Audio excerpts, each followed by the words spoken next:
자, 페이지 39쪽 보시기 바랍니다. 자, 우리가 세 번째 시공간의 새로운 이해 부분은 지난 시간에 들어갔었고, 지난 시간에 만유인력의 발견에 관련된 내용을 설명을 해드렸었습니다. 이때 만유인력이라고 하는 것은 뉴턴이 찾아냈다 그랬어요. 그죠? 모든 물체 사이는 서로 끌어당기는 힘이 있다. 곧 만유인력은 중력이다라는 사실을 여러분들이 알고 계실 겁니다. 근데 우리가 지난 시간에 이 만유인력이라고 하는 게 뉴턴이 사과나무에서 사가 떨어지는 것으로 확인한 것이 아니라는 사실을 알 수 있었죠.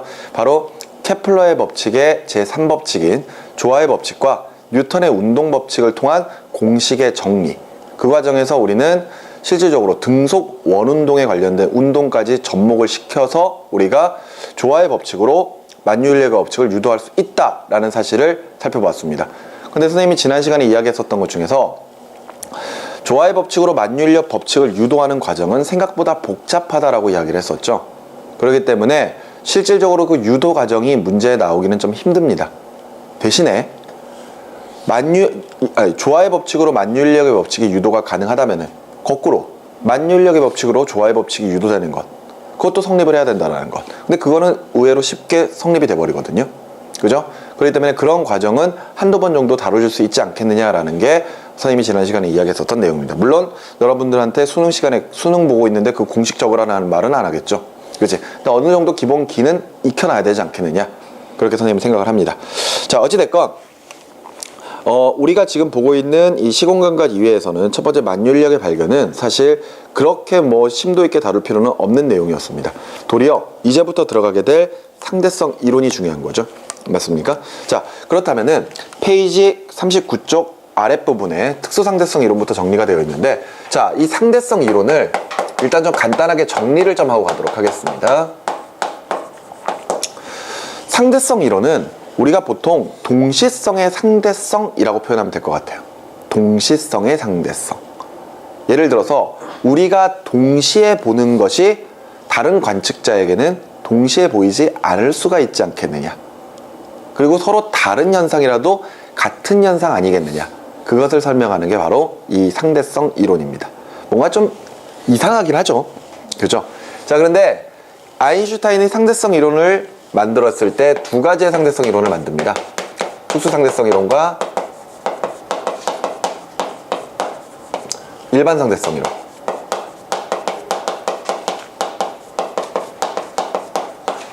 자, 이렇게 두 가지로 가지고 이제 설명을 하게 되는데, 이 상대성 이론이라고 하는 것을 뉴턴이 먼저 특수상대성 이론을 이야기하고 그 다음에 일반 상대성 이론을 이야기하거든요. 그런데 이 특수상대성 이론이 먼저 나오고 그 다음에 이름 비슷한 일반 상대성 이론이 나왔다? 그럼 특수상대성 이론에 살을 붙여서 만든 게 일반 상대성 이론 아닐까? 이렇게 생각하는 경우가 있는데 완전히 서로 다른 이론입니다. 아시겠죠? 자, 각각 상대성 이론에 특수 또는 일반이라고 하는 용어가 붙어있는 이유는요, 특수상대성 이론은 말 그대로 특수한 상황에서만 가능하기 때문입니다. 그게 바로 관성좌표계예요.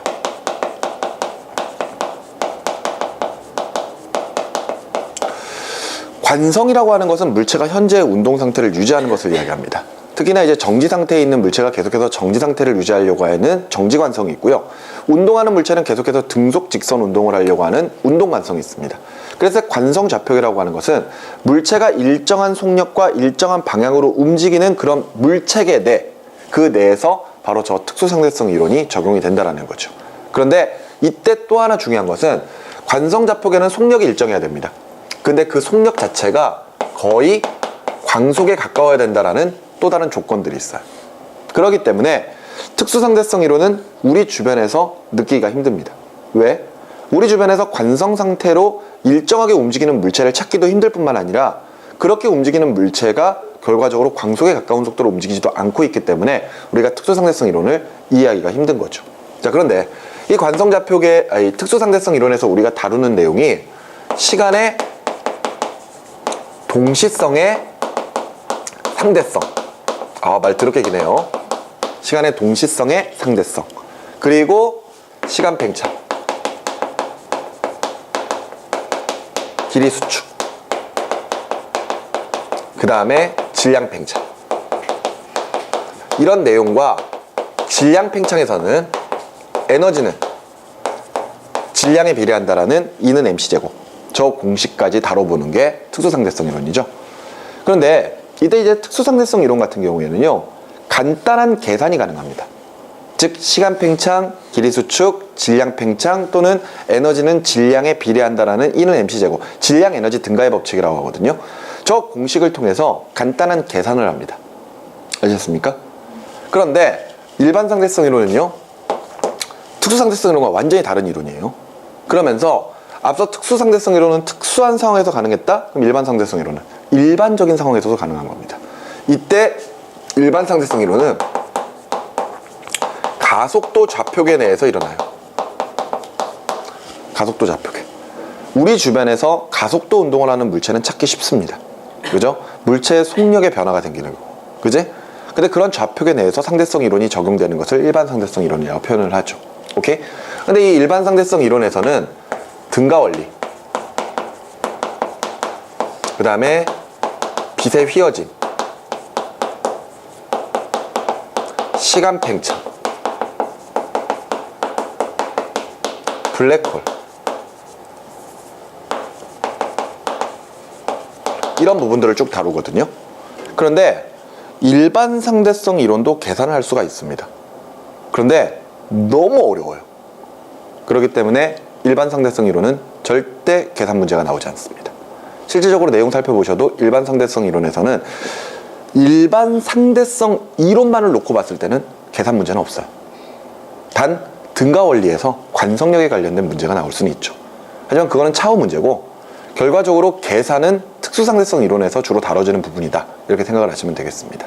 이해되셨나요? 이런 식으로 해서 일단 우리가 배우는 내용은 이런 겁니다.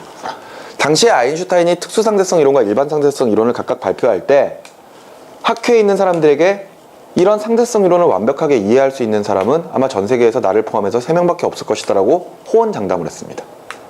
사람들 에이 설마, 그게 현실로 와닿죠. 많은 사람들이 연구를 합니다. 근데 그런 내용들이 지금 현재 3명만 이해하고 있는 건 아니겠죠. 많은 사람들이 이해를 하고 있고 그것을 우리가 실생활에서 사용을 하고 있고요. 근데 아무리 그렇다고 하더라도 결과적으로 상대성 이론을 물리원에서 다루기에는 솔직히 무리가 있습니다. 대학 가서 배우는 내용이었거든요. 대학 가서도 상대성 이론 배울 때 학생들 포기합니다. 듣다가. 왠지 그 예전에 대학 다니던 친구들, 그러니까 지금 대학교 다니는 친구들 같은 경우에는요, 특히 이제 이런 물리학과나 이런 관련 학과에서 다니고 있는 학생들이 개정교과 전에 과목을 배웠던 학생들이 많거든요. 그럼 상대성 이론을 전혀 들어보지 못하고 가는 거예요. 그래서 대학 가서 배우는 거, 대학 물리에서 배우는 거거든.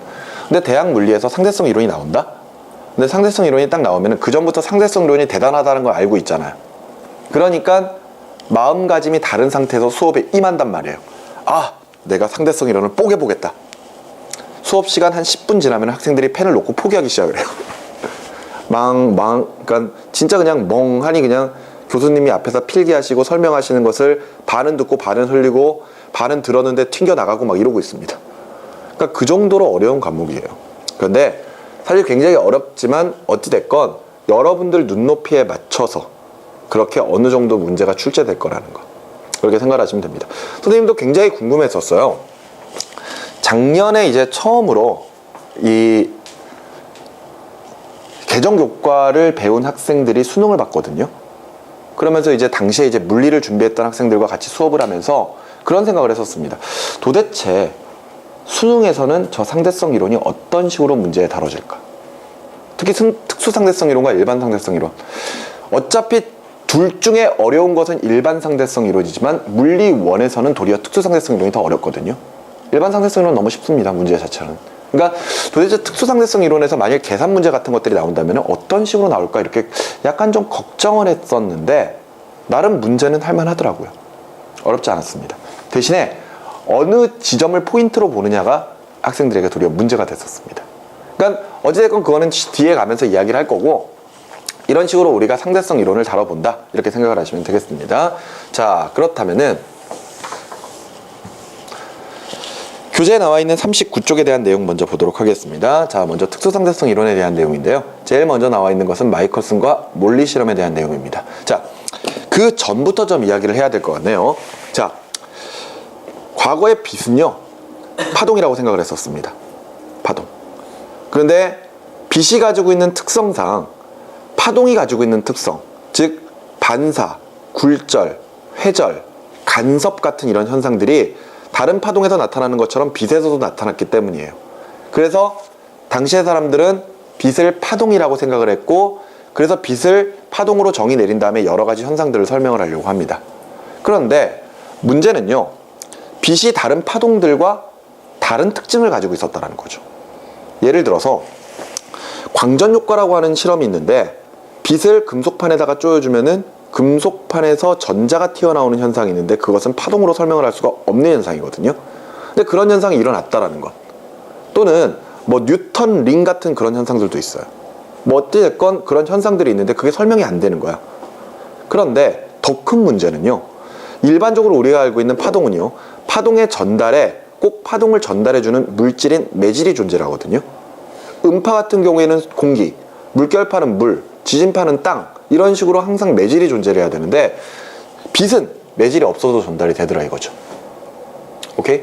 그러다 보니까 도대체 빛을 어떻게 정의 내려야 될 것인가, 거기에 대해서 의견이 분분했던 겁니다. 그런데 그렇게 파동이라고 하는 것을 어느 정도 학설로, 어떤 정도의 정의로 인정을 하고 있던 당시에 플랑크랄지 뭐 이런 사람들이 빛이 입자의 성질을 가진다라고 주장을 하기 시작을 해요. 알았어? 그런데 그 빛이 입자라는 것을 주장을 했을 때 그런 사람들이 주장하기에는 아직까지는 파동이라고 하는 정의가 너무 완벽했거든요. 근데 거기에 힘을 실어준 사람이 아인슈타인이었습니다. 아인슈타인이 실험 결과로 실제 빛이 입자의 성질을 가지고 있다는 것을 알게 되고, 빛은 입자의 성질을 가지고 있던데? 라고 이야기를 해버리죠. 근데 그렇게 영향력이 강한 사람이 그렇게 이야기를 해버리니까 사람들이 거기에 대해서 연구를 하기 시작을 했겠죠. 그랬더니만 실제로 빛이 입자의 성질을 가지고 있다는 게 실험으로 증명이 돼버립니다. 그래서 빛이 입자다? 이렇게 이야기를 하다 보니까 또 파동으로 설명되는 게 또 설명이 안 되는 거예요. 그래서 결과적으로 지금 현재는 빛은 파동성과 입자성을 모두 다 가지고 있다. 그래서 빛은 이중성을 가지고 있다. 이렇게 지금 설명을 하고 있죠. 오케이? 그런데 그 전에 빛이 파동이라고 생각을 했을 때, 결과적으로 빛은 파동이라면 그걸 전달해주는 물질인 매질이 있어야 된다는 거죠. 근데 진공 상태에서도 빛이 전달되거든요. 그러니까 그런 우리가 알고 있는 진공 상태에서도 아마도 우리가 알지 못하는 무언가 매질이 있을 것이다 라고 사람들이 생각을 했던 겁니다. 그래서 그 매질을 가상의 매질로서 에테르라고 불렀던 거죠. 알겠습니까? 에테르 해가지고 뭐 화학 물질 중에 에테르가 있긴 한데 그 에테르는 아니에요. 그래서 자, 마이컬슨과 몰리 실험에서 그 전에 빛의 매질을 에테르라고 생각을 합니다. 에테르. 그런데 이 당시 이제 에테르라고 하는 매질이 있으니까 전달되겠지 이렇게 생각을 해놨는데, 이때 마이컬슨과 몰리라고 하는 사람이 실험을 하죠. 실험을 하는데 이 사람들이 했던 실험은 쉽게 말해서 에테르의 존재를 확인하면서 에테르가 일정한 방향으로 흐르고 있다면 어떤 방향으로 흐를까, 이것들을 실험으로 증명을 하려고 했던 겁니다. 이 사람들이 생각했던 원리는 이래요. 예를 들어서 강이 있는데 강물이 일정한 속력으로 흐른단 말이에요. 그러면은 예를 들어 요 지점에서 배를 타고 일정한 속력으로 강 건너로 건너간다면은요, 이때 배가 일직선으로 못 가죠. 어떻게? 대각선으로 갈 거란 말이에요. 근데 대각선에 도착한 다음에 다시 원래대로 돌아올 때도 대각선으로 돌아오게 될 겁니다. 근데 이때는 강물의 흐름에 따라 대각선으로 움직이지만 결과적으로 왕복하는데 각각의 시간은 어때요? 똑같을 것이다. 이렇게 봤던 거지. 그런데 강폭과 같은 거리만큼 배가 강물이 흐르는 방향으로 진행을 했다가 다시 원상태대로 돌아온다라고 가정을 해본다면은, 이때 가는 동안에는 배의 속력과 강의 흐름의 속력이 더해지니까 빨리 갈 거고, 반대로 거슬러 올라올 때는 느려질 것이다. 당연히 시간적 차이가 있을 것이다. 이렇게 생각을 했던 거죠. 여기까지가 되셨습니까? 이런 원리에 따라서 이런 생각을 한 거예요. 가상의 매질인 에테르가 지구와 우주 공간에 존재를 하고 있는데, 그 에테르가 실제로 움직이고 있는지 아니면 정지해 있는지 모르죠. 하지만 움직이고 있던 정지하고 있던 결과적으로 우리에게는 에테르가 하나의 흐름으로 느껴질 거라고 생각을 했습니다. 왜? 우주 공간 내 에테르가 정지 상태라고 하더라도 지구가 태양 주변을 공전하고 있기 때문에 지구의 공전 속도와 반대 방향으로 에테르도 속도를 가질 것이다. 이렇게 생각을 했던 거죠. 그러니까 무조건 에테르도 흐름성을 나타낼 수밖에 없을 거야. 이렇게 생각을 하면서 바로 39쪽의 아래쪽에 있는 그 실험을 진행을 하죠. 광원 장치를 설치를 하고요. 각각 반거울과 거울들을 설치하고 빛 검출기를 각각 놓아 놓습니다. 자, 요거죠. 광원장치가 있고요. 광원장치 앞쪽에다가는 하프 미러를 설치합니다. 반거울. 근데 이 반거울이라고 하는 것은 거울은 거울인데 빛의 절반은 통과시키고 빛의 절반은 반사시키는 그런 거울. 그런 다음에 똑같은 거리에 거울을 이렇게 설치하는 거죠. 그리고 나서 여기에다가 빛이 도착하면 확인할 수 있는 빛 검출기를 설치해 놓습니다. 그리고 빛을 딱 쏘는 거예요.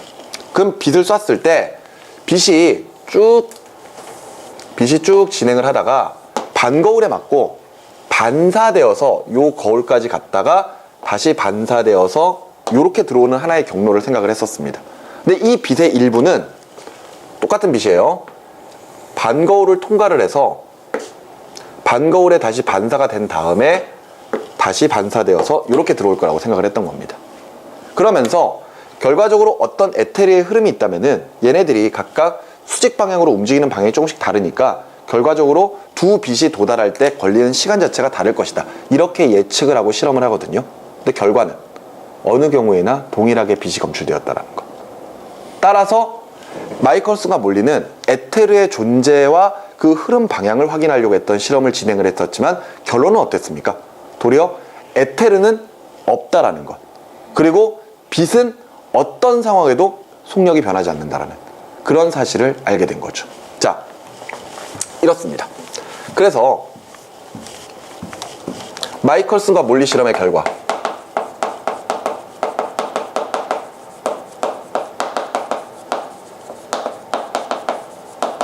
결과 1. 에테르는 존재한다 안 한다? 에테르는 존재하지 않는다. 그 다음에 두 번째, 어떤 상황에서도 빛은 동일하게 도착했거든요. 따라서 광속은 일정하다. 이런 사실을 마이컬슨과 몰리가 실험을 통해서 정리를 했던 겁니다. 뒤로 넘어갈게요. 뒤로 넘어가시면은 특수상대성 이론의 두 가지 가정이 있습니다. 이런 마이컬슨과 몰리 실험을 통해서 광속이 일정하다 라는 결론을 얻게 됐어요.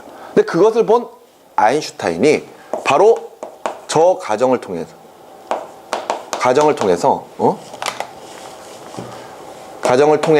바로 특수상대성 이론을 만들어내기 시작을 하죠. 아인슈타인의 왜 아인슈타인은 왜 적었지? 자, 특수상대성 이론의 가정. 요거는 굉장히 중요하죠. 알겠습니까? 자, 첫 번째가 상대성 원리입니다.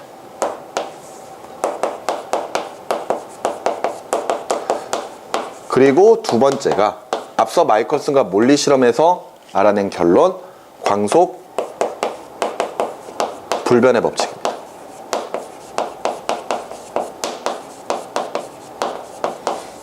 오케이? 이 두 가지가 각각 상대성 이론, 특수상대성 이론의 가정이거든요.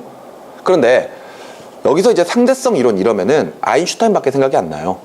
그런데 실제 상대성 원리라고 하는 게 예전 저기 갈릴레이 시대부터 존재했었거든요. 이때 상대성 원리는 교재에 나와 있는 것처럼 보면은 모든 관성계에서는 물리법칙이 동일하게 적용된다는 거죠. 그치? 그러니까 동일한 좌표계 내에서는 좌표계에서 물론 관성좌표이겠죠. 동일한 물리법칙이 적용된다.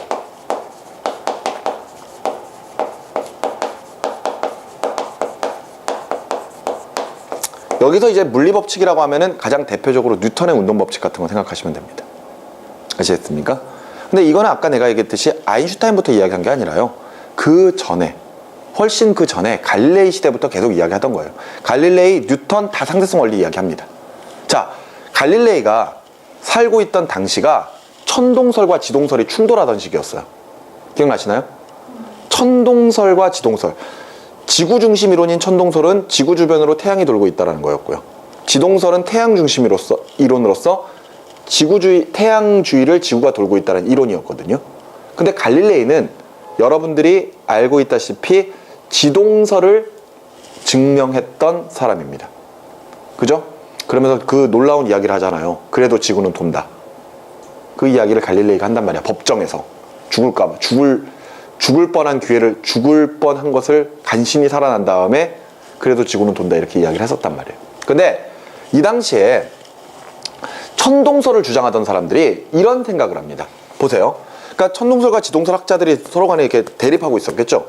그랬는데 천동설을 주장하는 학자들이 이런 식의 이야기를 해요. 야, 잘 봐라. 니네들이 주장하는 것처럼 지구가 태양 주위를 일정하게 돌고 있다면은 이런 현상이 벌어져야 되지 않니? 이러면서 봐요. 사람이 이렇게 있습니다. 알았어? 근데 사람의 머리 위에서 물체가 이렇게 뚝 떨어져요. 알았어? 그래서 이 물체가 머리를 부딪히는 게 아니고요. 발밑으로 톡 떨어집니다. 알았어? 이 상황을 보고 있는 거야. 그런데 이때 천동설을 주장하는 사람들이 잘 봐. 저 공을 저 위에서 탁 떨어뜨릴 거야. 근데 그동안에 너는 뭐해? 지구와 함께 움직이지? 그러면은 너가 지구와 함께 요만큼 움직여버리면은 결과적으로 물체는 어디에 떨어져? 너 발밑이 아닌 여기에 떨어지잖아. 근데 실험해볼까? 그래서 툭툭 떨어뜨려 보는 거죠. 근데 툭툭 떨어지니까 다 발밑으로 떨어지는 거야. 봐. 안 움직이지? 지동설 틀렸지? 이렇게 이야기를 하는 거예요. 무슨 말인지 이해가 됩니까? 그러니까 갈릴레이가 이거 봐라 이러면서 야 내가 증명해 줄게 잘 봐 이러면서 강 위에다가 배를 딱 띄워버립니다. 오케이? 그런 다음에 배 위에서 물체를 떨어뜨려요. 근데 배가 정지 상태에서 물체가 이렇게 뚝 떨어지거든요. 오케이? 그래서 자 봐라 배가 정지되어 있으면 니네들 말처럼 발밑으로 떨어지지. 그런 다음에 내가 움직여 볼게 이러면서 강물의 흐름에 따라서 이렇게 움직이는 거죠. 그러면서 움직이는 순간에 저 위에서 물체를 탁 떨어뜨리는 겁니다. 근데 그랬더니 물체가 요렇게 해가지고 여기에 떨어지더라 이거예요. 알았어? 그런데 이때 갈릴레이가 이런 이야기를 합니다. 봐라. 외부에서 관찰하면은 이렇게 떨어지는 물체가 이렇게 포물선을 그리면서 떨어지지만 나는 그냥 물체가 일직선으로 떨어지는 것처럼 느껴졌다. 왜일까? 어차피 내가 이동하는 동안 이 물체가 계속해서 같이 이렇게 움직이고 있었기 때문에. 알았어? 그러니까 지금 우리가 느끼기에는 그냥 물체가 이렇게 떨어지는 것처럼 느껴지지 포물선으로 떨어지는 것처럼 보이지는 않을 것이다. 단 외부에 있는 사람은 물체가 포물선을 그리면서 떨어지는 것처럼 보일걸? 이렇게 이야기하죠. 그러면서 우리는 어차피 같은 지구라고 하는 하나의 좌표계 내에 있기 때문에 결과적으로 물체가 휘어져서 포물선을 그리면서 떨어진다고 하더라도 우리는 일직선으로 떨어지는 것처럼 느끼게 될 것이다. 이렇게 딱 이야기를 합니다. 그 내용이 바로 상대성 원리예요. 그리고 이것은 이후에 뉴턴도 이야기를 했던 내용이고요. 여기까지 무슨 말인지 이해가 됩니까? 이렇게 해서 상대성 원리라고 하는 것이 있었고요. 앞서 이제 마이컬슨과 몰리 실험을 통해서 광속 불변의 법칙이 있었죠. 항상 어느 상태에서나 빛의 속력, 광속 C는 어떻다? 일정하다. 이것이 바로 특수상대성 이론의 두 가지 가정입니다. 자, 우리 교재 보시면은요, 상대성 원리에 대한 내용 나와 있고요. 버스 안의 관찰자랑 지면의 관찰자가 각각 똑같은 상황을 보고 있는 모습을 보고 있습니다. 맞죠? 그런데 버스 안의 관찰자는 버스가 정지해 있건 운동하고 있건 그냥 물체를 위로 던졌을 때 그냥 올라갔다가 내려갔다가 이런 모습을 보게 됩니다. 하지만 외부에 있는 관찰자는 그 물체를 던지는 순간부터 물체가 포물선 운동을 그리면서 최고점까지 올라갔다가 다시 포물선을 그리면서 최하점으로 떨어지는 모습으로 관찰된다는 거죠. 근데 어찌됐건 그 좌표계 내에 있는 버스 안에 타고 있는 사람은 그냥 올라갔다 내려갔다는 모습으로 보게 될 거란 말이에요. 그러니까 동일한 물리법칙이 적용된다. 예를 들어서 안에 있는 사람이 물체는 그냥 위로 올라갔다 아래로 떨어져 수직 운동을 해 이렇게 이야기하는 말과 외부에 있는 사람이 물체는 포물선 운동을 해 이 두 가지의 표현은 모두 맞는 표현이라는 겁니다. 왠지 그런 거죠. 예전에 뭐 현명한 왕이 누구였냐? 솔로몬? 이 아이가 내 겁니다. 이 아이가 내 겁니다. 반 나눠? 그런 거라. 아니면은 네 말도 맞다. 황희 퇴계 이왕 정승? 뭐 두 명의 노비가 이렇게 티격태격 싸우고 있으니까 야 왜 그래? 그러니까 얘가 이렇게 해가지고 이렇게 된 것 같은데요? 이러면 네 말이 맞네. 근데 얘가 아닌데 이렇게 하니까 네 말도 맞네. 그렇게 이야기하는 건 똑같은 거예요. 알았어? 동일한 운동 관성좌표계 내에서는 어떤 상태이든지 간에 동일하게 관찰된다. 근데 외부에 있는 관찰자는 다르게 볼 수 있다는 겁니다. 두 가지 가정이죠. 그러면서 광속 불변의 원리는 진공 상태에서 진행하는 빛의 속력은 관찰자나 광원의 속력에 관계없이 언제나 일정하다. 그죠? 자, 원래는 이렇죠. 우리 주변에 있는 물체들은 실제적으로 좌표계의 속력에 영향을 받습니다. 예를 들어서 어떤 좌표계가 V의 속력으로 움직이고 있습니다. 그런데 이때 내부에서 화살이 V'의 속력으로 움직여요. 그런데 이때 내부에 있는 사람이 화살의 속력을 본다면은 이 사람은 화살의 속력이 V'이야 이렇게 생각을 하겠죠.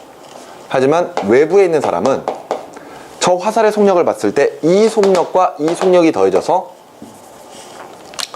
V 플러스 V'의 속력으로 보인다. 즉 좌표계의 속력에 따라서 결과적으로 하나의 물체의 속력은 서로 다르게 보인다는 거거든요.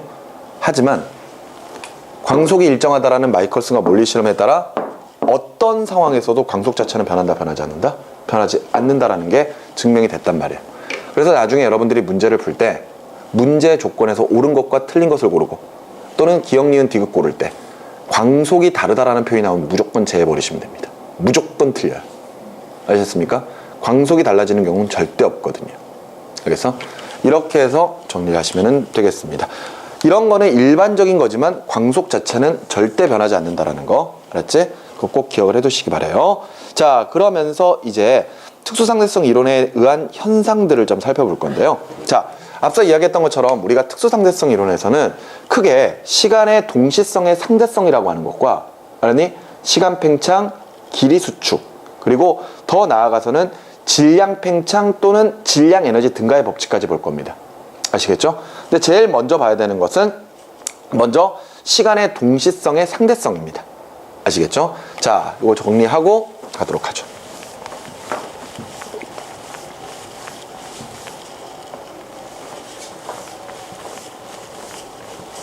말이 되게 어려운데, 자, 그 현상 중에 첫 번째 사건의 측정 나와 있습니다. 어떤 물리적 현상의 발생을 사건이라고 한다고 돼 있죠.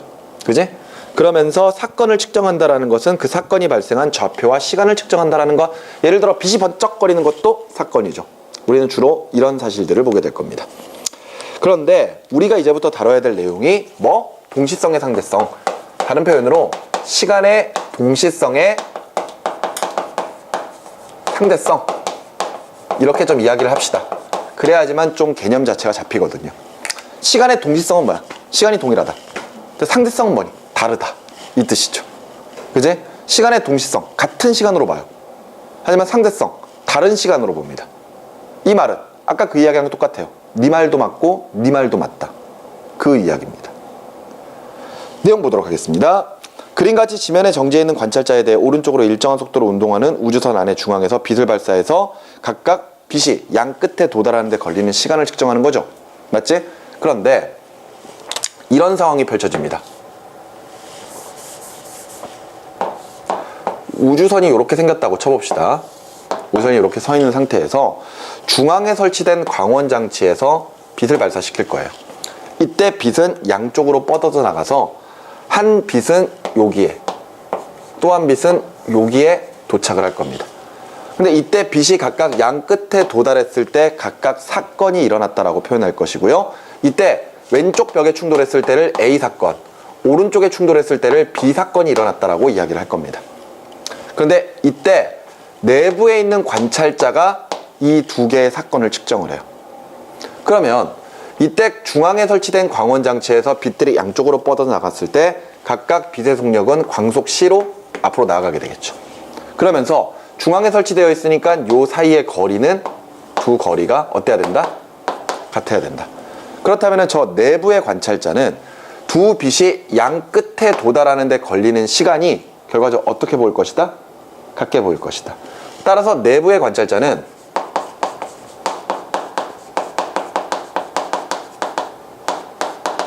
A 사건과 B 사건이 동시에 일어났다. 이렇게 표현할 겁니다. 동시에. 오케이? 이해되시죠? 자, 그런데 이 사건을 지금 현재 외부에 있는 관찰자가 관찰한다고 쳐봅시다. 광원장치가 있습니다. 광원장치에서 양쪽으로 빛을 쏠 거예요. 요렇게, 요렇게. 그런데 이때 이제 외부에 있는 관찰자가 저 좌표계를 볼 텐데 저 좌표계가 정지 상태에 있다면은 저 두 사건은 동시에 일어날 거예요. 하지만 얘가 움직입니다. 움직여요. 근데 이때 이 움직이는 속도가 뭐에 가깝다? 광속에 가깝다라는 겁니다. 알겠습니까? 광속에 가깝다. 실질적으로 저런 경우는 거의 불가능하겠지만 어찌됐건 저 우주선이 광속에 가까운 속력으로 날아간다고 쳐봅시다. 그렇다면은 정말 엄청난 동체 시력이 있어야 되겠죠. 그치? 그런데 빛이 번쩍거리는 순간에 우주선도 오른쪽으로 어마어마한 속력으로 나아가게 될 것이거든요. 따라서 우주선의 위치는 순간적으로 이렇게 바뀌어버릴 겁니다. 맞죠? 그런데 빛이 출발한 위치는 어디? 요 지점. 그죠? 그렇다면은 외부에 있는 관찰자는요, 각각 빛들이 진행을 할 때 왼쪽으로는 요만큼만 진행을 해도 도착하는 것으로 보일 겁니다.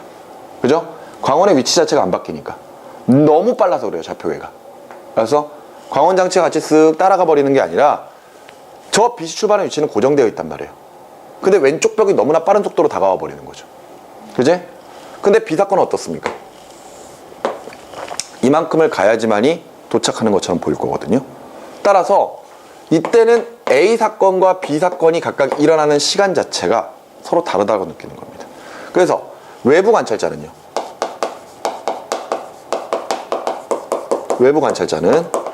A 사건이 먼저 그리고 B 사건이 나중에 일어났다. 이렇게 설명을 할 겁니다. 만일 저 좌표계가 광속에 가까운 속력으로 움직이고 있는 상태에서라도 내부의 관찰자는 어차피 좌표계와 함께 움직이기 때문에 항상 어떻게? 동시에. 하지만 외부의 관찰자는 A 사건이 먼저 B 사건이 나중에 일어나는 것으로 관찰을 해버리죠. 만일 일반적인 물체라면요, 각각 오른쪽과 왼쪽으로 움직이는 속력이 요 좌표계의 속력에 영향을 받아버려요. 그러니까 왼쪽으로 나아갈 때는 느리게, 오른쪽으로는 더 빠르게 진행하는 것처럼 보여버리기 때문에 두 사건 동시에 일어나는 것처럼 보입니다. 이거는 물체의 속력이 좌표계에 따라 달라질 수 있기 때문이에요. 하지만 우리가 지금 보고 있는 건 뭡니까? 빛이에요. 광속 자체는 변한다 안 변한다? 안 변한다라는 거죠. 그죠? 그러니까 예를 들어서 속력이 V일 때 빛의 속력 C야, A가 C-V, B가 C+V의 속력으로 움직이는 게 절대 아니라는 거죠. 그냥 C야. 근데 다만 얘는 거리가 짧아지고 얘는 거리가 길어지니까 결과적으로 두 사건이 따로따로 일어나는 것처럼 관찰이 될 겁니다. 그랬을 때 내부의 관찰자가 A 사건과 B 사건이 동시에 일어났어 라고 이야기하는 거랑 외부 관찰자가 A 사건이 먼저 B 사건이 나중에 일어났어 이렇게 주장하는 것 둘 다 맞다라는 겁니다. 알았니? 이게 바로 동시에 일어난 것의 관찰자의 위치 따라 서로 다르게 보일 수 있다. 바로 동시성의 상대성을 이야기하는 겁니다. 여기까지 이해되셨습니까? 좋습니다. 이렇게 해서 동시성의 상대성을 정리를 할 수가 있고요. 결과적으로 이 동시성의 상대성은 어떤 좌표계 내에서 보느냐에 따라 다른 거거든요. 그래서 절대적인 개념은 아니에요. 상대적인 개념입니다. 이 사람이 봤을 때, 저 사람이 봤을 때 그 각각의 그 상태에서 우리가 관찰하고 있는 내용인 거죠. 알겠어? 됐죠? 여기까지? 응? 자, 이렇게 해서 시간의 동시성의 상대성 또는 뭐 사건의 동시성의 상대성 이렇게 표현합니다. 알겠지? 여기에 대한 내용들은 정리를 했고요. 그 다음 내용, 페이지 41쪽으로 넘어가시면은 시간 지연 또는 시간 팽창이 있습니다.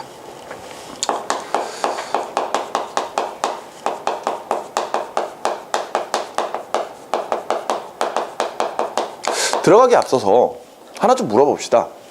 너네 지금 특수상대성 이론에 시간 팽창, 길이 수축, 질량 팽창 이해되니? 솔직하게 이야기를 하세요. 이해돼 안 돼? 아니 그냥 물어보는 거야. 넌 어때? 좀 아닌 것 같아? 잘 모르겠어? 그냥 설명할 때는 이해되는데 어. 집에 들어 생각해보면 좀 이해가 안 가나요? 막 헷갈립니까? 모르겠어. 너는 어때? 응? 넌 어때? 이해가 돼? 어? 네, 헷갈리진 않는데. 개념 자체가 명확하게 잡힌 것 같아? 뭐 여기 있는 여러분들도 그렇고 나중에 저 강의를 보게 될 친구들도 그렇지만 이거 상대성 이론에서 이제부터 우리가 보게 될 시간 지연, 또 길이 수축, 질량 팽창 이런 것들을 막상 책으로 보거나 내용을 이렇게 보고 있으면은 어느 정도 이해가 되거든? 근데 막상 되새겨 보면은 아 뭐였더라? 이러면서 또 헷갈리기 시작을 한다? 근데 의외로 문제는 또 쉽게 풀어버려요. 문제는. 근데 내가 봤을 때 정말 중요한 거는 개념을 명확하게 잡는 거야. 개념을. 시간이 지연된다, 시간이 팽창된다, 이게 무슨 뜻인지를 알아야 돼요. 알았어? 자, 이제부터 한번 시작을 해보도록 하죠. 시간 지연 또는 시간 팽창입니다. 이 현상은요, 시간 간격이 늘어난다라는 거지. 알았어? 이 뜻부터 먼저 생각을 해야 돼. 시간 지연 또는 시간 팽창, 시간 간격이 늘어난다라는 겁니다. 우리가 예를 들어 5초까지 셀 때, 알았어? 5초까지 셀 때 일반적으로는 0, 1, 2, 3, 4, 5 이렇게 되겠죠? 맞지? 0부터 세면 안 되지. 1, 2, 3, 4, 5 맞지? 근데 만일 시간 지연이 일어난다면요 0, 1, 2, 3, 4, 5 이렇게 가버리는 거죠. 즉 시간의 간격들이 늘어나 버리는 겁니다. 그럼 보세요. 지금부터 0에서부터 1초까지 한번 세봐요. 큰 소리로. 알았지? 너가 생각하는 1초 간격으로. 알았어? 시작. 0, 1, 1, 2, 2, 3, 3, 4, 4. 5. 난 끝이야. 넌 생각보다 1초가 느리구나. 어? 너가 생각하는 1초는 간격이 좀 길구나. 너 한번 해볼래? 자, 시작하면은 0부터 5까지 세. 시작. 0, 1, 2, 1, 3, 4, 2, 5. 끝. 됐니? 지금 보면은 너네들이 생각하는 1초랑 내가 생각하는 1초 간격이 다르다라는 게 보이죠? 그지? 이거는 그냥 임의대로 정한 것 뿐입니다. 원래는 우리들의 1초는 다 똑같죠. 의외로 너네들 시간 개념이 없구나. 1초 개념이 야 1초 생각보다 빨라. 0, 1, 2, 3, 4, 5 이렇게 그럴걸요? 생각보다? 너무 빠른데? 그러니까 내가 보는 건 좀 빠른 것 같긴 한데 하여튼간 너네처럼 느리진 않아. 알아? 0, 1, 2, 3, 4, 5 이 정도 되지 않습니까? 비슷해요. 맞지? 근데 너네들은 1, 2, 3 이러고 있단 말이야. 좀 많이 느린 것 같은데? 어찌됐건 보세요. 시간 간격이 늘어난다. 너네 아까 셌을 때 너네들이 5초 동안 세는 동안 나는 4초 또는 2초까지밖에 안 세지 않았습니까? 그지? 내가 시간 지연이 일어난 거야. 시간 팽창이 일어났다고. 1초 간격이 늘어났어. 그러면은 서로 측정하는 시간을 비교했을 때 누가 더 짧은 거야? 선생님. 내가 더 시간이 더 짧은 거지. 왜? 너네들은 5초를 셌지만 나는 2초밖에 안 세거나 4초밖에 안 센 거잖아. 시간 지연이 일어나거나 시간 팽창이 일어나면은요 간격이 늘어나면서 시간이 짧게 걸립니다. 알겠습니까? 이해돼? 오케이? 그걸 개념을 잘 잡아야 되는 거야. 자, 그러면은 내용을 보도록 하겠습니다. 그림 가와 같이 지면에 대해 오른쪽으로 V의 속력으로 등속 직선하는 우주선 안에서 빛을 수직 위로 발사하여 천장에 있는 거울에 반사되어 되돌아 나오게 할 겁니다. 그러면서 각각 우주선 안의 관찰자랑 우주선 밖의 관찰자가 보는 빛의 경로와 그 다음에 빛이 왕복하는 데 걸리는 시간 자체를 지금 표현을 해 놓았습니다. 맞죠? 자, 그랬을 때 보세요. 이런 거죠. 자, 지금 이제 여기에 우주선이 있습니다. 그래서 여기서 빛을 쏠 거예요. 여기서. 그래서 빛을 쏘아서 빛이 왕복하는 데 걸리는 시간을 측정을 합니다. 이때 요 높이가 L이라고 합시다. 됐습니까? 그렇다면은 내부에 있는 관찰자는 우주선이 정지해 있건 움직이고 있든 간에 항상 같이 움직이고 있으니까, 그지? 함께 이동하면서 왕복하는 데 걸리는 시간을 측정하겠죠.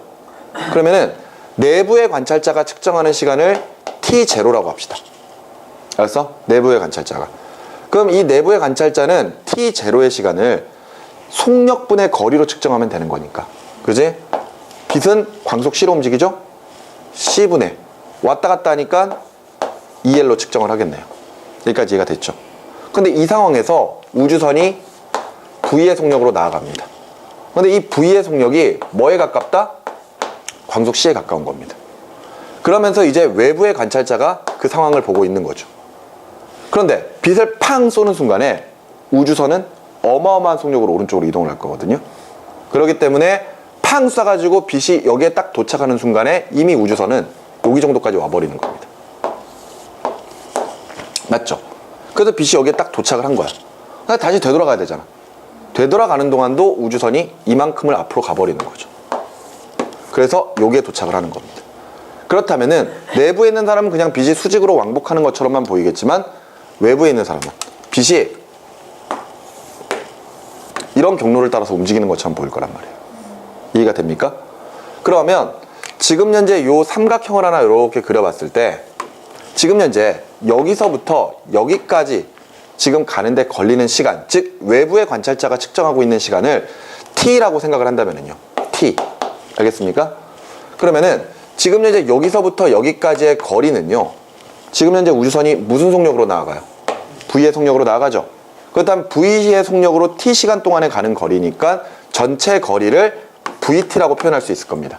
마찬가지로 요 거리는 빛이 광속의 속력 c로 t 시간만큼 가는데 걸리는 시간이죠. 그럼 전체 길이가 ct라고 볼 수가 있을 거예요. 그러면은 이것을 절반으로 나눠서 요만한 삼각형으로 한번 보도록 하죠. 그렇다면은 밑변의 길이는 얼마? 밑변의 길이는 얼마? 2분의 vt. 빗변의 길이는 2분의 ct. 그리고 당연히 높이는 l이겠죠. 그러면 이 상황에서 요거는 지워버리고요. 자, 그러면 지금 이런 식으로 하나의 삼각형을 만들어서 각각의 변의 길이들을 이렇게 정의 내릴 수 있다. 그러면은 앞서 우리가 봤던 것처럼 외부 시간 t를 계산하고 싶은 거예요. 그지? 외부에서 관찰하고 있는 시간 t. 맞지? 그러면은 이때 삼각형이니까 피타고라스의 정리에 따라서 2분의 ct의 전체 제곱은 각각 2분의 vt의 전체 제곱을 더한 것과 l의 제곱을 더한 것. 맞죠? 이렇게 정리할 수 있겠네. 다 풀어버립니다. 그러면은 4분의 c제곱 t제곱은 4분의 v제곱 t의 제곱 플러스 l제곱. 우리가 뭐가 필요하다고? t. t 가지고 있는 거 다 옆으로 넘겨버리면은 4분의 t의 제곱으로 묶을 수 있죠? t의 제곱으로 묶어주면은 c의 제곱 마이너스 v제곱 되겠네요. 그게 뭐? l제곱. 그지? 그러면은 t만 남기고 다 넘겨버릴 겁니다. 그리고 나서 t의 제곱이니까 루트까지 씌워버리죠. 그러면 t는 하고 정리했을 때 루트. 그죠? 루트. 분모항에 뭐 들어가면 되죠? c제곱 마이너스 v제곱 들어가면 되죠. 그리고 윗변에는 분자항에는 4 l제곱 들어가면 되겠네요. 이렇게 외부에 있는 사람은 t를 이 방식으로 정리를 한다는 겁니다.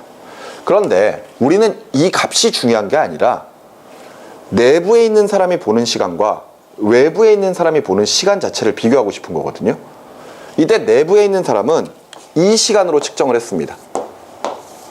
그렇다면 과연 이 시간은 저 시간과 어떤 관계가 있는가? 이해되니? 그 관계식을 찾고 싶은 거예요. 그러면 여기서 내보낼 수 있는 건 다 내보내겠다 이겁니다. 알았어? 저거랑 맞춰주겠어 이거예요. c분의 2l을 만들어 보자. 그러면 위에 있는 4l제곱은 그냥 빠져나올 수 있잖아. 그냥 빠져나오면은 2l 되겠죠. 그지? 그럼 분모항에 c만 나오면 될 거 아니야. 그럼 이걸 c로 묶어버리자 이거지. c의 제곱으로 묶어버리자 이거죠. c의 제곱으로 묶는 방법 간단하잖아요. c의 제곱으로 묶어버리면은 1 마이너스 c의 제곱분의 v제곱으로 묶어버리면 될 거 아니야. 왜 이렇게 해야 돼요? c제곱을 빼내고 싶으니까 c를 빼내고 싶어서 이러는 거야. 그래서 이렇게 정리를 해버리면은 c가 밖으로 빠져나오겠죠. 그지? c가 밖으로 빠져나오면은 c분의 2l 될 거고, 그지? 나머지는 뭐야? 요게 분모항으로 남을 거고 위에는 1이겠지. 따라서 루트 1 마이너스 c분의 v의 전체 제곱분의 1 이렇게 정리할 수 있겠죠. 좋습니다. 이게 바로 외부에서 보는 관찰자의 시간이에요. 그지? 그렇다면은 앞서 c분의 2l이라고 하는 것을 t0로 정의 내렸습니다. 따라서 이 값도 t0에다가 루트 1 마이너스 c분의 v의 전체 제곱분의 1로 정의할 수가 있겠네요. 지금 이 t는 누가 보고 있는 것? 외부의 관찰자가 보고 있는 것. 맞지? 이랬을 때 내부에 있는 관찰자가 보는 시간은 T0 고유 시간이라고 합니다. 그러면서 외부의 관찰자가 보는 시간 자체는 이렇게 볼 거거든요. 알았어? 이해돼? 그랬을 때 T0에다가 요걸 곱할 겁니다. 근데 T0는 정해져 있는 값이거든요. 하나의 어찌 보면 상수값이잖아. 왜? 광속 정해져 있지. L도 정해져 있을 거 아니에요. 상수값이야. 그리고 뒤에 붙는 요 값에서도 광속 C는 상수값이거든요. 그럼 결과적으로 변할 수 있는 것은 요거밖에 없는 거잖아요. 요거. 그렇다면 물체가 움직이는 속력에 따라서 저 T가 어떻게 달라지느냐, 그걸 정리하면 되겠죠. 그렇다면은 예를 들어 지금 현재 광속과 속력을 비교했을 때, 광속과 속력을 비교했을 때, 위로 좀 옮깁시다. 광속과 속력을 비교했을 때 둘 중에 광속이 극도로 빠르다면, 즉 우리 주변에서 보는 일반적인 물체의 속력이라면, 광속이랑 비교하면 말도 안 되는 거잖아요. 광속 얼마? 3 곱하기 10의 8승 미터/세크. 초당 3억 미터 또는 초당 10의 8승의 10의 5승 1, 10, 100, 1000만 30만 킬로미터. 맞지? 이렇게 볼 수 있는 거잖아. 우리 주변에서 아무리 빨리 움직여봤자 그렇게 빨리 움직이지 못하잖아요. 그렇다면은 어찌됐건 이것만 계산하면 됩니다. 맞지? 그러면 C분의 V에서 분무항이 극도로 크다면은요, C분의 V 값 자체가 매우 작을 겁니다. 그런데 그것까지 제곱을 해버려요. 더 작아지겠죠. 그럼 1에서 빼봤자 그게 의미가 있을까? 없겠지. 그렇다는 것은 이 상태에서는 루트 1 마이너스 C분의 V의 전체 제곱분의 1이 거의 뭐와 같다? 1과 같다라는 겁니다. 그 말은 뭐야? 내부의 관찰자가 보는 시간 T0랑 외부에서 관찰하고 있는 시간 T랑 어떻다? 같다잖아요. 맞지? 근데 이번에는 C랑 V가 거의 비슷하다고 쳐봅시다. 물론 C가 더 빠르겠죠. 우리 주변에 있는 물체가 아무리 빨리 움직인다고 하더라도 광속과 같아지거나 더 빨라질 수는 없습니다. 광속의 거의 99.999%까지는 따라갈 수 있어도 광속과 같아지거나 빨라질 수는 없어요. 뭐 예전에 뭐 그거 있었었죠. 광자보다 빠른, 빛보다 빠른 입자를 발견했다. 그래가지고 학회 논란이었지. 난리도 아니었단 말이에요. 만일 빛보다 힉스? 그거랑 아니에요. 그거 아닙니다. 그러면서 만일 빛보다 빠른 입자가 발견됐고 그게 실제로 존재했다면요, 지금까지 우리가 알고 있는 모든 물리 법칙이 다 엉망진창이 될 수 있습니다. 그래서 난리도 아니었던 거죠. 근데 그걸 발표했던 학회에서 몇 개월 뒤에 다시 발표하죠. 죄송합니다, 저희 잘못 계산했어요. 빛보다 느리던데요. 이렇게 발표를 했단 말이에요. 가까워질 수 있어요? 네? 가까워질 수 있습니다. 99.99999%까지는 가까워질 수 있는데 광속처럼 될 수는 없어요. 그리고 빨라질 수도 없고요. 갑자기 내가 생긴 거랑은 좀 다르게 문학 이야기를 좀 하자면요. 빠삐용. 베르나르 베르베르의 소설 중에 빠삐용이라는 소설 있죠? 본 적 있습니까? 개미, 뇌 이런 식의 장편 소설을 짓는 작가입니다. 심심할 때마다 단편 소설을 짓는 사람이에요. 근데 이 사람이 빠삐용이라고 하는 소설을 2012년인가요? 11년인가? 그때 발표를 했었습니다. 그래서 그걸 보는데 책 내용은 그래요. 지구에서 일어나는 여러 가지 일에 환멸을 느낀 사람들이 먼 외계 행성에서 지구와 똑같은 천체를 발견합니다. 그래서 우리는 이렇게 더럽혀진 지구, 인간 애가 없어진 지구에서 살 수가 없다. 떠나자. 이래가지고 거대한 우주선을 제작을 합니다. 그러면서 그 우주선을 타고 그 먼 외계 행성의 지구와 같은 행성으로 이주하는 과정을 그린 게 빠삐용이거든요. 그랬을 때 그 빠삐용이라고 하는 이름이 프랑스어로 나비예요. 근데 그게 뭐냐면은 그렇게 제작한 우주선이 나비 모양으로 생긴 거야. 그런데 그 우주선이 아무리 빠른 속도로 움직인다고 하더라도 그 외계 행성까지 가는데 걸리는 시간은 한 사람의 수명 일생으로는 부족합니다. 그래서 이 사람들이 빠뿅이라고 하는 그 우주선을 만들었을 때 그 내부에 지구와 같은 환경을 만들어요. 그러면서 인공태양이 뜨고 인공강우를 내리게 하고 거기에 사람들이 흙에서 집을 짓고 사람들이 거기서 생활을 하면서 그렇게 결혼까지 하면서 자식을 낳아가는 겁니다. 그리고 그 자식과 자식들이 또 결혼해서 또 자식을 낳고 그러면서 언젠가 나의 후손이 정말 더럽혀지지 않은 그런 깨끗한 지구에서 새롭게 삶을 시작하게끔 원하면서 그렇게 출발하거든요. 근데 뭐 그건 둘째치고, 근데 그렇게 해서 빠삐용이 출발을 해요, 우주 공간으로. 근데 거기에서 이제 책 내용을 보다 보면은 이런 이야기가 나옵니다. 빠삐용이라고 하는 우주선이 광속과 같아지는 시기가 생겨요.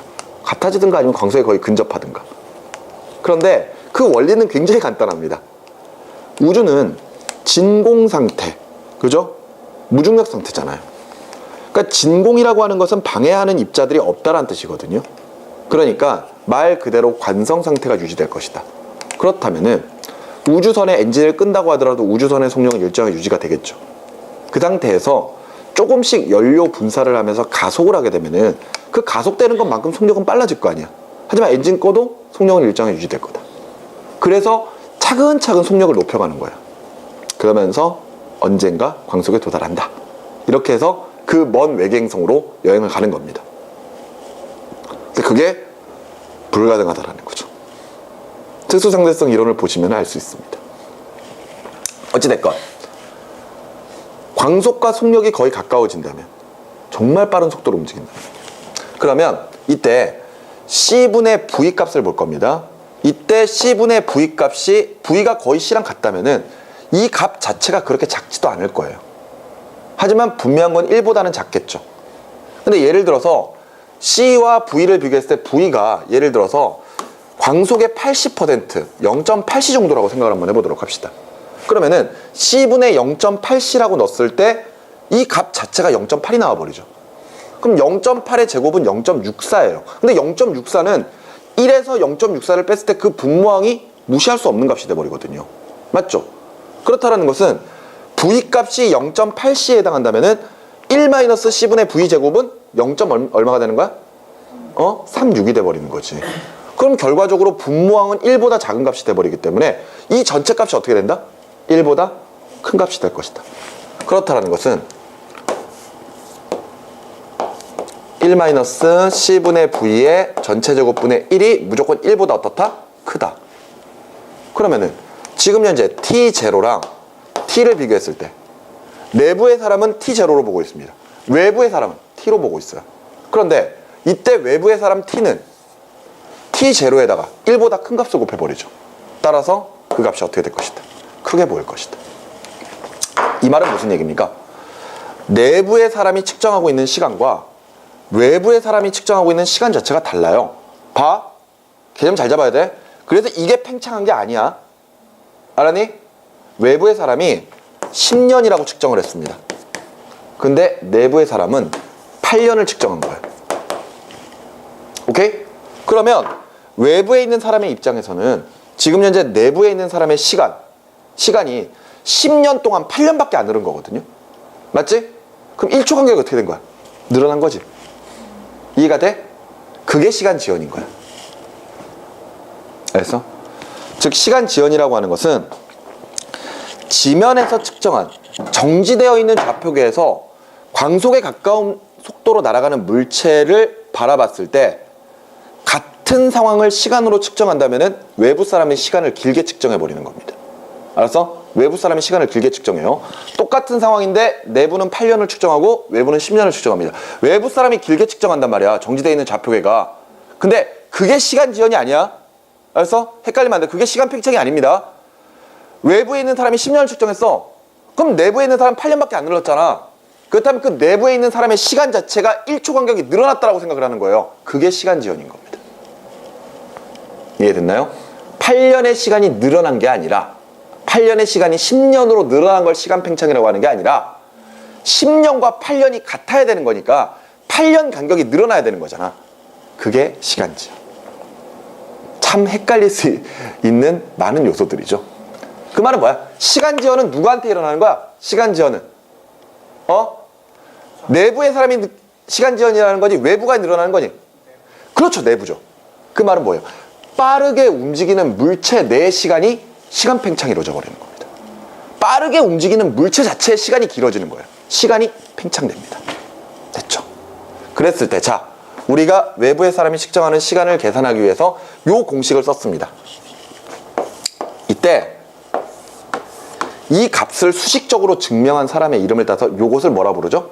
로런츠 인자라고 표현하죠. 그래서 우리가 줄여서 T는 T, 외부 사람이 측정하고 있는 시간입니다.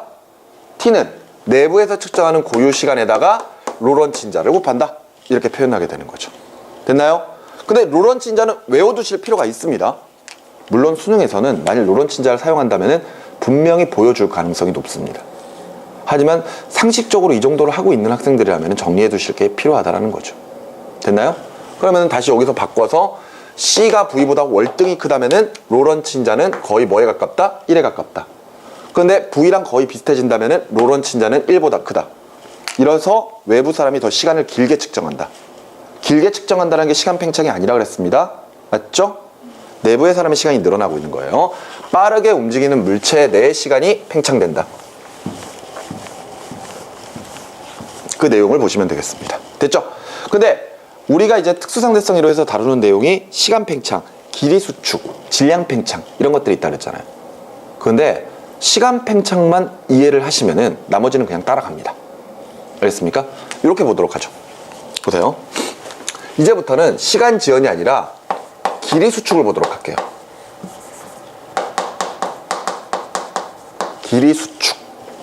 오케이? 보시기 바랍니다. 이거 개념 잘 잡으셔야 돼요. 자, 지구에서 A라고 하는 행성까지 우주선을 타고 여행을 합니다. 쭉 가요. 알았어?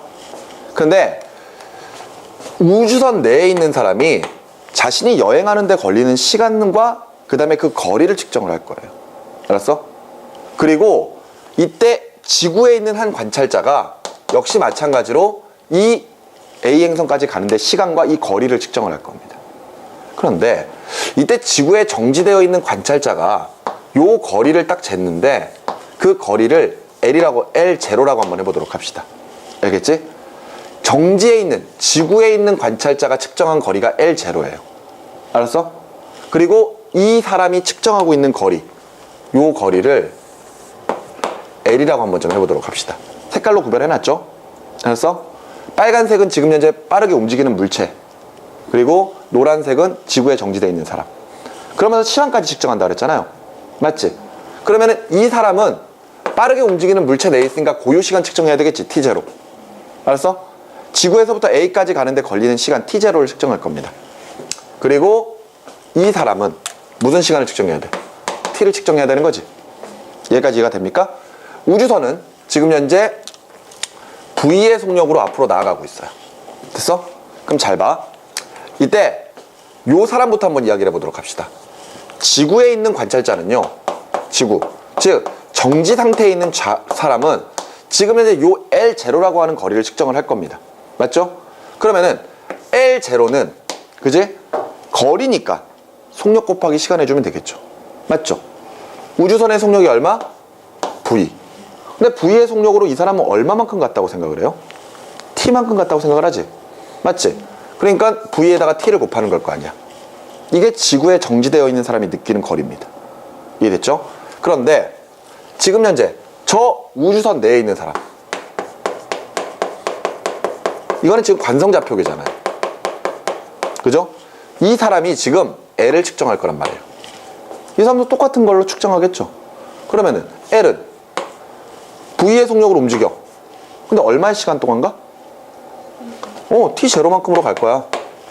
맞지? 그런데 우리 앞서 봤었던 시간 지연에서 요 V가 거의 광속에 가깝다면 뭐가 일어나야 돼? 시간 지연이 일어나야 돼. 그러면은 여기에서 예를 들어 지구와 저 우주선 내에 있는 사람이 각각 T0와 T를 측정할 거예요. 그런데 아까 얘기했던 것처럼 속력이 거의 광속에 가깝다면은 로런츠 인자가 1보다 커져 버리지. 그러면 둘 중에 누가 커? T가 클 거란 말이야. 이해가 돼? 그럼 다시 요 관계를 볼까요? T0보다 T가 큽니다. 근데 우주선은 똑같은 V의 속력으로 나아가고 있거든요. 그러면은 이 두 사람이 측정하고 있는 L0랑 L은 어떻게 될까요? 어떻게 되는 거야? L보다 L0가 더 긴 거겠죠. 여기까지 이해가 됩니까? 이해돼? L0는 지금 누가 측정하고 있는 거지? L0는? 응? 지구에 있는 사람이 측정하고 있는 거야. 정지되어 있는 좌표계에 있는 사람이 측정하고 있는 거라고요. 오케이? 그런데 요거는요? 빠르게 움직이는 물체 내의 사람이 측정하고 있는 거지. 맞지? 근데 둘은 똑같은 거리를 가는데 그 거리를 다르게 보고 있단 말이야. 예를 들어서 지금 지구에 있는 사람은 A별까지 10광년이라고 생각을 합니다. 10광년. 빛의 속력으로 10년간 가야 되는 거리. 알았어? 그런데 우주선을 타고 있는 사람은 저 거리를 예를 들어 8광년으로 측정한다는 거야. 8광년. 거리가 달라진다라는 거지. 오케이? 그러면서 보세요. 시간 지연 내비두고, 자, 여기에서 우리가 길이 수축을 보는 공식은 역시 로런츠자를 씁니다. 알았어? 그래서 우리가 계산하는 공식은 이거예요. 거리 L은, 이건데 이거 누구 거리지? 우주선이야. 우주선에서 측정하고 있는 거리야. 근데 이 거리는 지구에 있는 사람이 측정하고 있는 거리 L0. 뭔가 느낌 오지 않습니까? 여기에서 우리가 T0를 뭐라 불렀나요? 고유 시간이라고 불렀어요. 그럼 여기서 T0라고 붙었으면 이게 뭐가 되는 거야? 고유 길이가 되는 거야. 근데 여기다가 로런츠자를 곱해버리면은요, 팽창이 일어나죠. 근데 쟤는 뭐야? 수축이 일어나야 되거든? 그 말은 로런츠자의 역수값을 곱해주는 겁니다. 알았어? 다시 정리합시다. 이거 누가 관찰하고 있는 거? 이거 누구? 이거 우주선이죠? 요거는 뭐? 지구. 지구야. 정지좌표계라고요. 알겠나요? 이때 길이 수축은 빠르게 움직이는 물체 내의 사람이 측정하는 거리가 일반 거리보다 짧아지는 걸 길이 수축이라고 합니다. 잘 생각해 보는데, 야, 결론은 간단해. 시간 지연이든 시간 팽창이든 길이 수축이든 모두 다 빠르게 움직이는 물체가 변하는 겁니다. 빠르게 움직이는 물체의 시간이 길어지는 거야. 그래서 외부 사람은 그걸 더 길게 측정하고 있는 거지. 이해가 돼? 시간이 팽창된다, 길게 측정한다, 그 말이 다른 말이에요. 알았어요? 외부의 사람이 그 상황을 봤더니 그 내부에 있는 사람보다 시간을 더 길게 측정했어. 안에 있는 사람은 8년으로 측정했는데 외부에 있는 사람은 10년으로 측정한 거야. 그 말은 외부에 있는 사람이 느끼기에는 내가 시간을 더 많이 측정했네? 그러면은 저 내부에 있는 사람의 시간이 늘어났겠네? 이렇게 생각하는 거야. 즉 빠르게 움직이는 물체 내 시간이 팽창되는 것. 시간 팽창. 근데 이것도 마찬가지입니다. 빠르게 움직이는 물체 내의 사람이 측정했을 때 원래 거리가 10광년이야. 그런데 얼마 만에?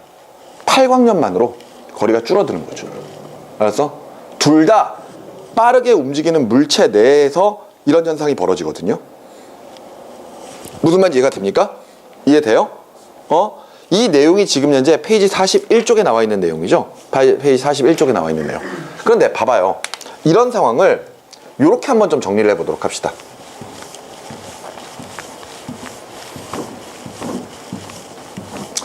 우리 주변에는요, 빅뱅 이후에 만들어진 기본 입자 중에서 뮤온이라고 하는 입자가 있습니다. 우리가 보통 렙톤이라고 부르는 경입자죠. 경입자 같은 경우에는 우리가 저 뒤에 가서 나오겠지만 이 기본 입자에 해당하는 쿼크랑 경입자 두 개를 봤을 때 쿼크는 단독적인 행동이 불가능해요. 불안정하거든요. 그래서 쿼크들은 서로 간에 결합해서 양성자나 중성자 이런 것들을 만드는 거야. 이해가 되니? 그런데 경입자, 렙톤은 단독 행동이 가능합니다. 그래서 전자는 따로따로 움직이는 거야. 근데 그거는 뮤온이나 타우 같은 다른 렙톤들도 마찬가지거든요. 근데 이 뮤온이라고 하는 녀석이 굉장히 특이한 녀석이에요. 이 뮤온이 빛의 속력의 거의 99%의 속력으로 움직이거든요. 알았어? 정말 무지막지한 속력으로 움직이는 거야. 근데 이 뮤온이 여기가 지표면일 때 정말 저 대기권 상공의 뮤온들이 존재합니다.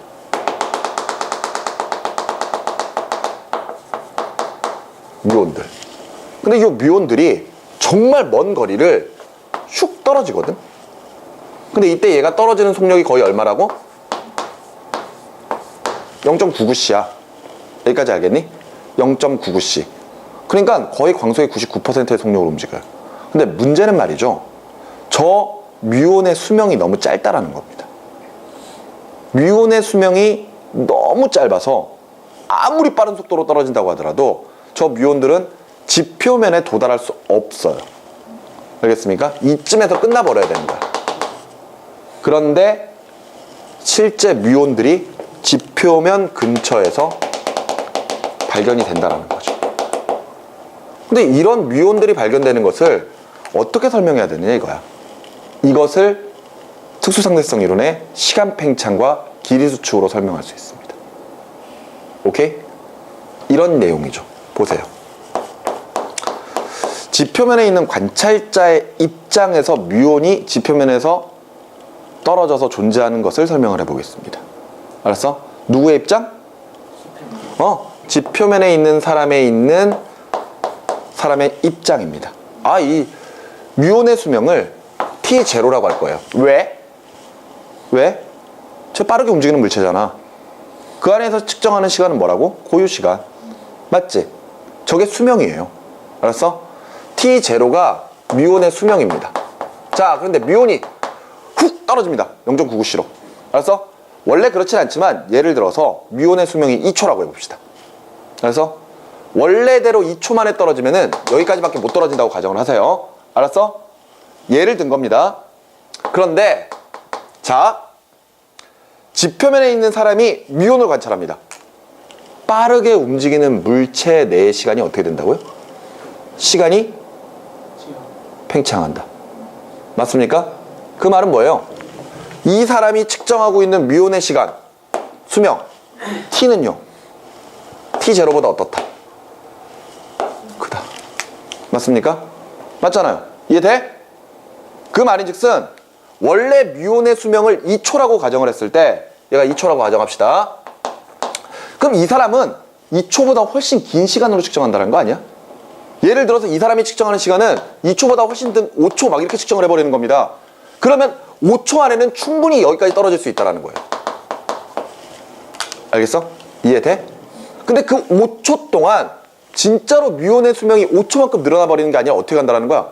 0, 1, 2, 3, 4, 5 이러고 있을 때 뮤온은 0, 1, 2 이렇게 딱 떨어진다는 거예요. 이해가 돼? 수명은 그대로 2초인데 시간 간격이 어떻게 된 거야? 늘어나 버린 거지. 그래서 쭉 떨어지는 거야. 이렇게 지표면에 있는 사람이 뮤온이 지표면에서 발견되는 것을 뭐로 설명할 수 있다? 뭐로? 시간 팽창으로 설명할 수 있어요. 오케이? 그런데 이번에는 반대로 뮤온의 입장으로 가보도록 하겠습니다. 그래서 뮤온의 입장. 요 뮤온이 떨어질 거야. 떨어져야지. 근데 예를 들어서 이 거리가 절대 도달할 수 없는 1000km라고 해봅시다. 알았어? 절대 못 떨어져요. 얘는 여기까지밖에 못 가. 원래대로라면. 알았어? 자, 그런데 뮤온의 입장에서 봅니다. 뮤온. 빠르게 움직이는 물체 내에서 거리를 측정할 거예요. 1000km 누가 관찰하고 있는 거야? 이 사람이 측정하고 있는 거지. 결과적으로 이게 L0가 돼버린단 말이에요. 그러면 뮤온이 지 혼자 스스로 거리를 측정하고 있어. 그럼 그게 뭐가 되는 거야? L이 되는 거지. L은 어떻게 된다고요? 요거잖아. 앞서 속력이 광속에 거의 가까워진다면은 로런츠 인자가 어떻게 된다고요? 자, 다시 정리해 봅시다. 얘가 거의 같다면은 로런츠 인자가 어떻게 된다고요? 1보다 크다. 그러면은 요거 역수값이잖아. 1보다 큰 값으로 역수값을 곱해버리면은 이게 더 작아지지. 그러니까 뮤온 입장에서 측정하고 있는 거리 L은 L0보다 어떻게 돼? 짧아지지. 맞지? 이해돼? 그것도 속력이 광속에 근접하면 근접할수록 더 차이가 많이 나버릴 거 아니야. 그 말은 뭐예요? 우리가 측정하고 있는 거리 L0는 1000km야. 근데 뮤온의 입장에서는 요 거리가 기껏해야 1km밖에 안 돼버리는 거. 알았니? 그러니까 자신의 수명 2초만 해도 쑥 떨어질 수 있는 거야. 물론 2초면 충분하겠지만. 무슨 말인지 알겠니? 됐어? 이런 식으로 설명합니다. 그러면 뮤온의 입장에서는 뭐로 설명할 수 있다? 길이 수축으로 설명할 수 있어요.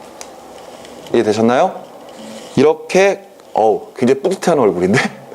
좀 이해됐니? 네. 좋아. 그런 표현이 나오면 굉장히 기쁩니다. 어려운 내용인데 그래도 잘 이해해 줬다라고 이렇게 얼굴 표정이 그리고 있어서 정말 고맙네요. 오케이? 자, 어찌됐건 지금 우리가 봤던 것 두 가지였습니다. 시간 팽창, 그 다음에 길이 수축. 맞죠? 자, 그리고 나서 하나만 더 정리하겠습니다. 하나만 더, 바로 질량 팽창이에요. 우리 교재에는 페이지 42쪽에 질량 에너지 등가의 법, 동등성이 나와 있습니다. 거기에서 우리가 따로 뽑아낼 수 있는 게 질량 팽창이라고 하는 거야. 말 그대로 질량이 증가한다는 겁니다. 어떨 때? 물체가 빠르게 움직일 때. 알았어? 그랬을 때 어떤 물체가 정지 상태에 있을 때의 질량을 M0라고 할 거예요. 느낌 오죠? 무슨 질량? 그렇죠. 고유 질량입니다. 그런데 이 물체가 속력을 가지고 굴러갈 거예요. 근데 이 속력이 점점 광속에 가까워지면 가까워질수록 얘가 가지고 있는 질량 자체가 변한다라는 거야. 알았어? 질량이 팽창된다. 그래서 공식, 우리 아까 시간 팽창 어떻게 계산했습니까? 고유 시간에다가 로런츠 인자 곱했죠. 길이 수축, 고유 길이에다가 로런츠 인자의 역수를 곱했지. 팽창되면 로런츠 인자를 곱하고 수축되면은 역수를 곱하죠. 얘는 뭐야? 팽창됐다며. 그럼 뭘 하면 돼? 로런츠 인자를 곱하면 되지. 왜? 안 물어봐. 알았니? 절대 안 물어봅니다. 그러니까 얘가 가지고 있는 질량 M은, 알았어? 고유 질량 M0에다가 로런츠 인자를 곱하면 돼요. 질량이 증가해버리는 겁니다. 알았어? 이거야, 이거. 질량이 증가하는 거. 그런데 내가 아까 빠삐용 이야기했지? 우주선. 그게 왜 불가능하냐면요, 얘가 점점 빠르게 움직이면 빠르게 움직일수록 동일한 힘으로 연료를 분사하더라도 가속이 잘 안 됩니다. 왜? 이것 때문에. 점점 빨라질수록 그 빠삐용 우주선의 질량 자체가 계속 커질 거예요. 그러니까 우리가 움직이는 속력 자체가 아니라 거의 광속에 근접하기 시작을 하면, 그러면은 질량 자체가 계속해서 커진다면은 결과적으로 똑같은 힘으로 가속을 시켰을 때 가속도는 질량분의 힘이잖아요. 질량이 계속 커져 버리니까 가속이 원활하게 이루어지지 않는 겁니다. 그래서 어느 한계 이상으로 빨라질 수가 없어요. 알겠어? 이런 현상이 벌어지는 거예요. 됐습니까? 이것도 빠르게 움직이면 빠르게 움직일수록 점점 질량이 커지겠죠. 왜? R값이 커질 테니까. 로런츠 인자 값이 커질 테니까. 맞지? 이렇게 정리를 해버리면 돼요. 그러면서 질량 에너지 동등성에서 아까 봤던 그 공식, 지금 여기 나와 있는 공식이 이거죠? 요거지? 요게 되는 거고, 그 다음에 나와 있는 질량 에너지 등가의 원리를 보세요. 질량 M을 에너지로 환산하면은 E는 MC 제곱이 된다라고 되어 있습니다. 뭐 이걸 왜 이렇게 해야 되는지는 모르겠지만 어찌됐건 에너지는 하고 정리하면 어떻게 된다? 에너지는 하고 정리하면은 질량 M에다가 광속 C의 제곱을 곱한다. 맞죠? 이렇게 정리가 된대요. 즉 질량은 에너지로 전환될 수 있고 반대로 에너지도 질량으로 전환될 수 있답니다. 그냥 그렇다라는 거예요. 알았어? 질량과 에너지는 서로 같은 거다 이거지. 알겠니? 그러면서 정지 질량 M0가 모두 에너지 E로 전환되는 경우는 M0 C제곱으로 계산한다. 이렇게 되어 있는 거죠. 보세요. 봐봐. 요 공식에서 광속의 제곱, 광속 자체는 불변이죠. 상수값입니다.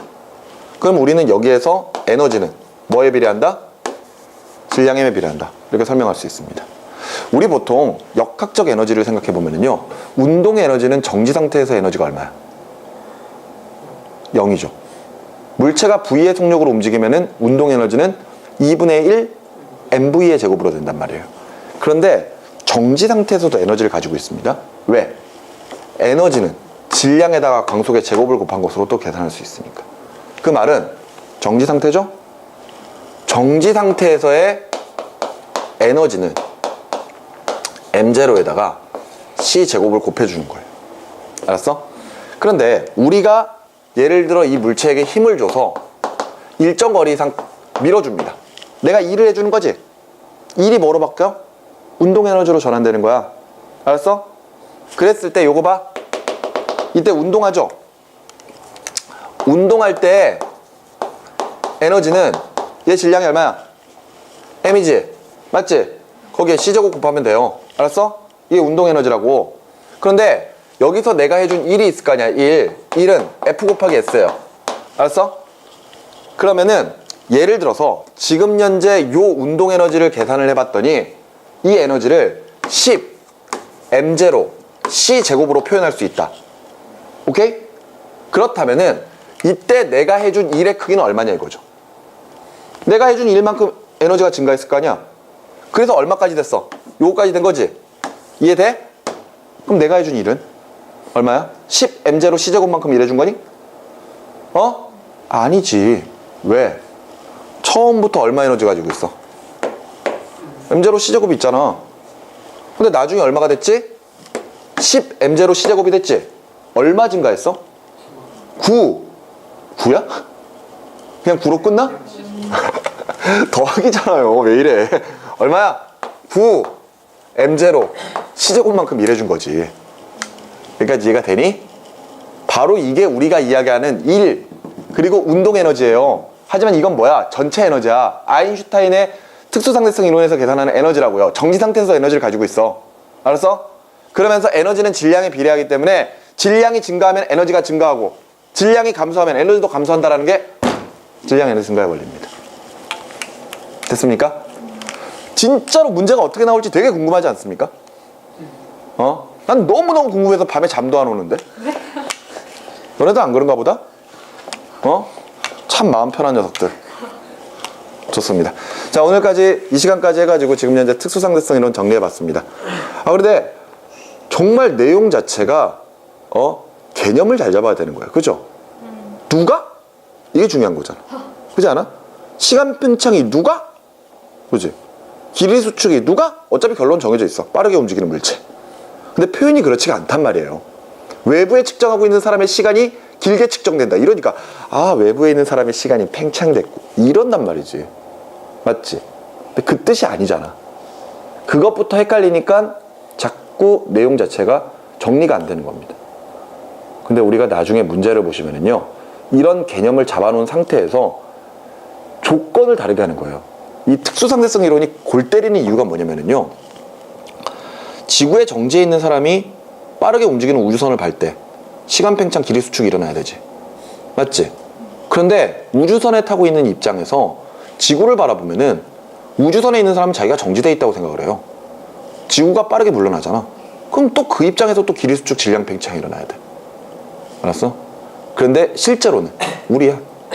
그러니까 아니 실제로는 그 우주선이겠지.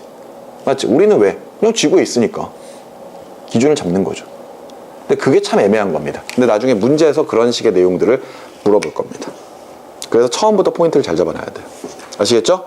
자, 이렇게 해서 특수상대성 이론까지 정리했고요. 다음 시간에 계속해서 일반 상대성 이론으로 나머지 상대성 이론을 정리하도록 하겠습니다. 아시겠죠? 오늘 여기까지입니다. 수고하셨어요.